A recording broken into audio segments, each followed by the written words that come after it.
Fala galera, beleza? Eu sou o Eric, começando mais um episódio de podcast. Agradecer o Pod Camp da IMA por mais essa oportunidade.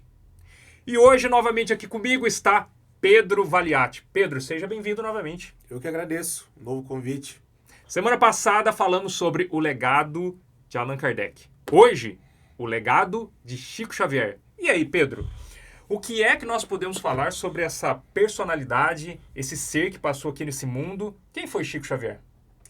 Eu diria que Chico Xavier ele foi um desbravador da doutrina espírita no Brasil e, consequentemente, no mundo, né? Então, se a gente pensar assim, cerca de um pouquinho menos de 70 anos depois do lançamento do Livro dos Espíritos, a primeira obra espírita, Chico já estava psicografando aqui no Brasil.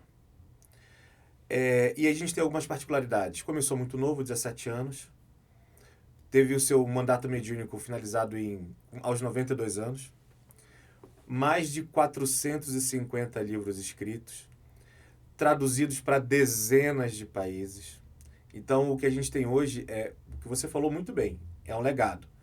Aquilo que o Chico trouxe, não só psicografado, não apenas gravado nas suas letras, mas muito mais também o exemplo moral de amor, dedicação, caridade, humildade. A gente tem muito boas coisas para falar do Chico. Maravilha. Pedro, quais histórias o Chico Xavier nos traz que a gente poderia trazer para o nosso público aqui? Por exemplo, que carta psicografada é essa de um filho suicida? Que história é essa? Essa foi... foram várias, né? Se teve uma categoria de pessoas que o Chico atendeu muito, foram as mães que perderam o filho.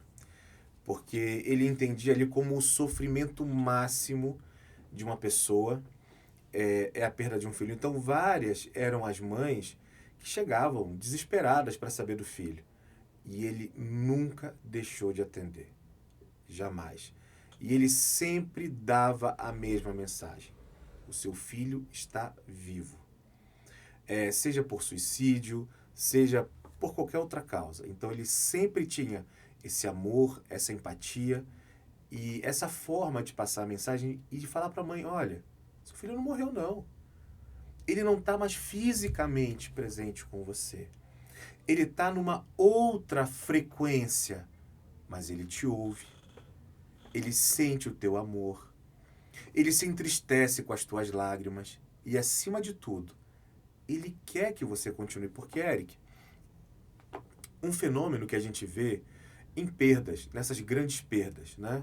E aqui, claro, a gente fala máxima da mãe com o filho, mas existem outras perdas também muito dolorosas. Nessas perdas, o que a gente consegue falar é que aquela dor, ela ameniza, mas ela não cicatriza. Ela só para no reencontro. E era essa esperança que o Chico fazia questão de colocar em cada uma das mães que chegavam nele. Tem uma mãe que perdeu um filho com aneurisma. Que história é essa? Na verdade, essa história é muito boa. E essa entrevista da mãe, ela mesma conta, tá? Ela tinha um filho e ela mostra a foto do filho. Uma criança linda. E que essa criança estava andando de bicicleta com a babá, ela estava na garupa.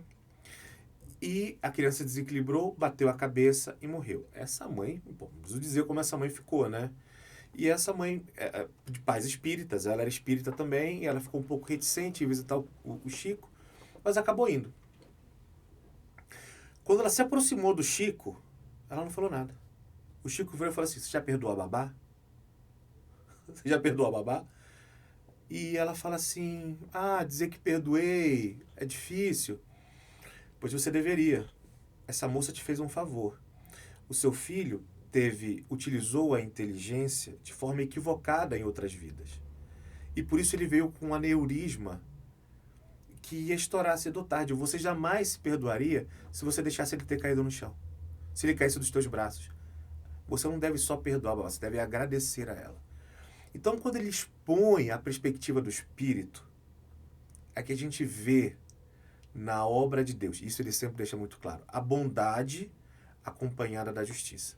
E realmente, se você for parar para avaliar a questão dessa sabedoria, a mãe tem que agradecer a babá por ter acontecido aquilo. Agora que interessante, Pedro. Então quer dizer que ele já veio com essa missão de ter um curto espaço de tempo de vida nessa Terra, é isso? Então isso é comum de acontecer. Eu diria que missão talvez não seja a melhor palavra. Eu diria que a melhor palavra é programação. Programação é quando você tem, e a gente pode explorar esse tema se você quiser. Vamos lá. É bem interessante. É quando você tem as bases reencarnatórias definidas no plano espiritual. Vamos lá, Eric. Então, o que é uma base reencarnatória? Você decide esposa, marido, quem vão ser seus filhos, onde você vai nascer, quanto tempo você vai reencarnar, você vai ficar reencarnado, qual vai ser a tua profissão, quais são tuas tendências de doença, se você tiver determinados comportamentos. Então, toda a tua... Quando você vai nascer, quando você vai desencarnar, toda a tua programação. Inclusive, o teu código genético, ele é realizado no momento da concepção para que você atenda a essas características reencarnatórias, inclusive físicas. Então, vamos aqui fazer um exercício mental, tá bom? Imagina, você está lá no plano espiritual, tá com a tua turma. Aqui a gente convive com todo mundo, lá a gente convive com quem a gente quer, certo? Exatamente. E você tá lá, tranquilo, no teu plano espiritual, na tua cidade espiritual, lá com aquelas pessoas que reencarnam com você centenas de vezes, a tua família espiritual. Vem alguém, bate no teu ombro e fala assim, Eric, vamos encarnar? E aí você começa esse processo. Veja, o nome programação é bem escolhido. Porque você pode, claro, de acordo com o livre-arbítrio, você pode alterar esse planejamento. Aqui, você está programado, por exemplo, para casar com a Mariazinha. Aí a Mariazinha fala assim, pô, Eric, será mais ajeitado lá no plano espiritual, cara. Eu vou preferir casar com o Joãozinho. Alterou. Então a gente pode alterar esse plano para melhor ou para pior. Mais interessante ainda. Imagina que você vai precisar de ajuda nesse planejamento, certo? Porque uma encarnação, quando ela não é missionária, basicamente ela é um amontoado de expiações, dificuldades que a gente tem que passar por conta de erros do passado, e provas, dificuldades que a gente tem que enfrentar para aumentar o nosso nível moral futuro. Então, você vai precisar de ajuda. Então, Deus permite, olha só, nessa programação, que essas pessoas que você ama, que estão com você nessa cidade, reencarnem junto.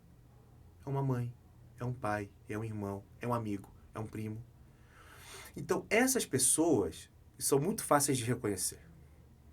Sabe aquela pessoa que você não precisa falar, ela já sabe o que você está sentindo? Sabe aquela pessoa que o teu dia está péssimo, te deu um abraço e tudo fica melhor? São eles. E é por isso que dói tanto quando eles partem. Mas Pedro, alguém que está em casa agora poderia dizer, poxa, mas por que eu não escolhi vir rico? Por que eu não escolhi vir muito bem? Por que eu estou nessa situação? Quem é que escolhe? Quem é que determina? Por que vem da forma que vem? Esse é o questionamento de muita gente. Claro. Né? Por que eu não escolhi ser estrela de Hollywood? Isso. Né? Por que não ter nascido na Europa? Né? Nos Estados Unidos? Pois é. Um país de primeiro mundo? Pois é. Por que Brasil? Por que um país de terceiro? Por que, né? Então, na verdade, quando nós formamos essa ideia reencarnatória, ou seja, essas bases, o passado importa. É como um cartão de crédito. Ele vai olhar o teu passado. Olha, de acordo com o teu passado, posso dar esse crédito, né? Ou então não posso dar nada. Então você imagina uma pessoa que faliu terrivelmente na prova do dinheiro. A pessoa se comprometeu fortemente, exacerbando paixões, humilhando outras pessoas, com o dinheiro. Você acha realmente que Deus, justo e bom, olha só, o filho pede um peixe e ele dá uma serpente? Pede um pão e ele dá uma pedra? Jamais. Então, se a pessoa se comprometeu com isso, primeiro, ela precisa entender o erro. E muitas vezes, para você entender esse erro, você tem que estar no outro polo. Você tem que estar do outro lado da moeda. Pedro, na semana passada a gente falou sobre, por exemplo, o caso de um político corrupto que fez o que fez e que vem para uma outra vida com vários problemas.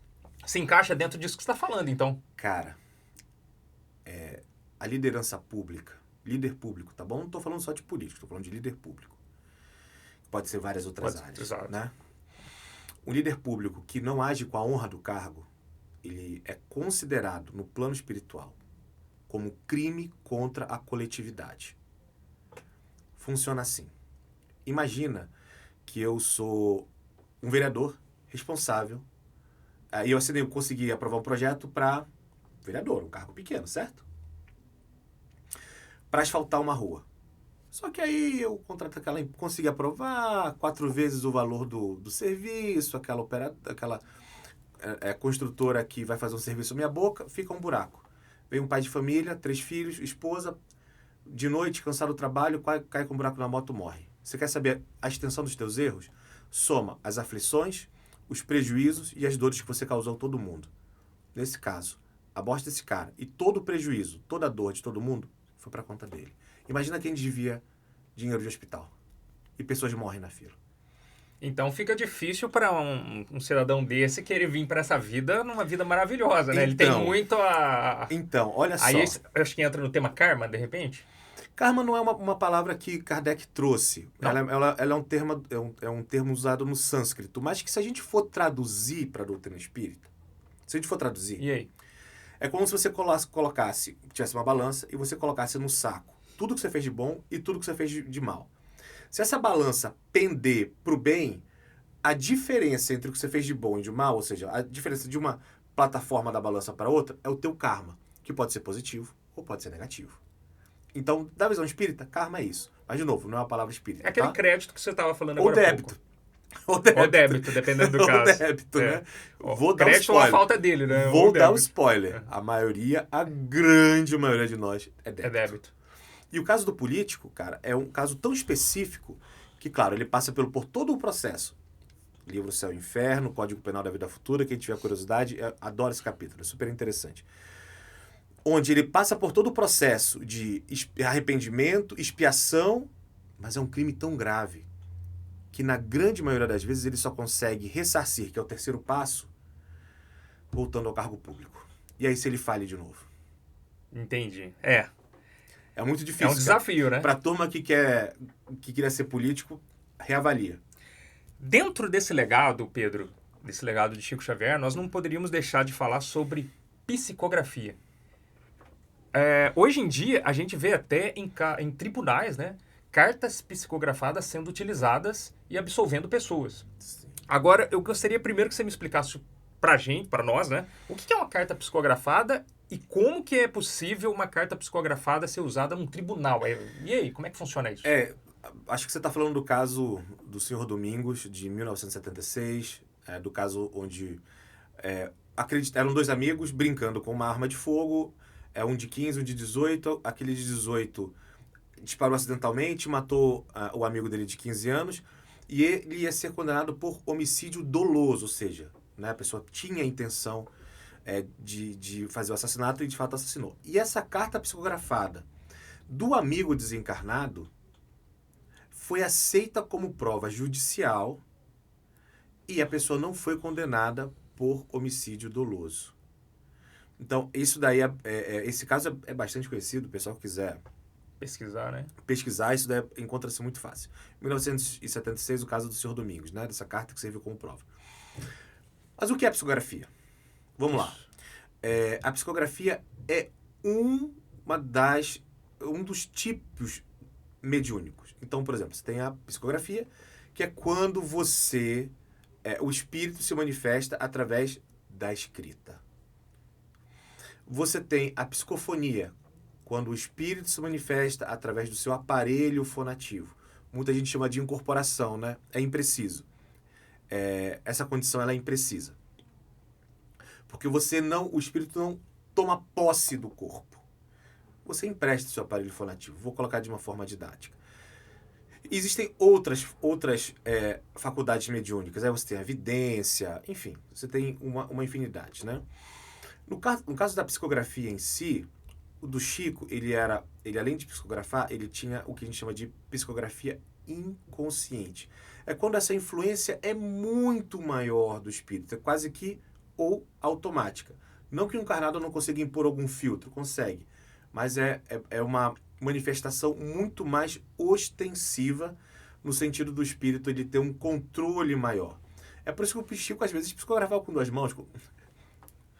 cara Olha escrevia com as duas mãos. ao mesmo tempo. Psicografava com as duas mãos. Conversando com ao as mesmo pessoas ainda. tempo. Eu não sei se conversando, mas ele psicografava com as duas mãos. Cara, olha só, o Chico naquela época, ele tinha que escrever. Ele escreveu mais de 450 livros, né? Eu falei no começo. Vamos enfatizar isso. Ele escreveu mais de 450 livros. Psicografou. Mais Certo. de 450 livros. Mas é livro suficiente para uma vida inteira. Não sei se eu vou conseguir ler 450 livros da minha vida. Ele não só psicografou... Vai precisar de reencarnar para ler mais Pois é. as obras todas de Chico. Pois é. Estudar, né? Se for estudar, então... Não, já era. Né? Estudar já era. E a maioria deles, ele revisou também. Ah, ele revisou. A maioria, ele revisou.